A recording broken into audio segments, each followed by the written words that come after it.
আজকের গল্পটা হলো বাঘ, শিয়াল আর কুমিরের তর্ক।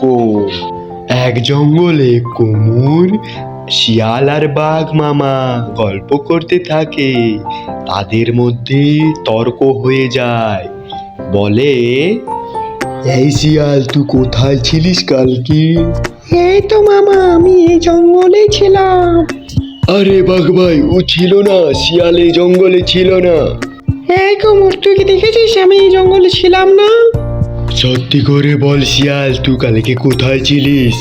বেশি তর্ক করিস না। হ্যাঁ মামা, আমি এই জঙ্গলে ছিলাম। এই কুমুর কিন্তু এই জঙ্গলে ছিল না। ও কুমুর ছিল সেই পাশের জঙ্গলে গেছিল।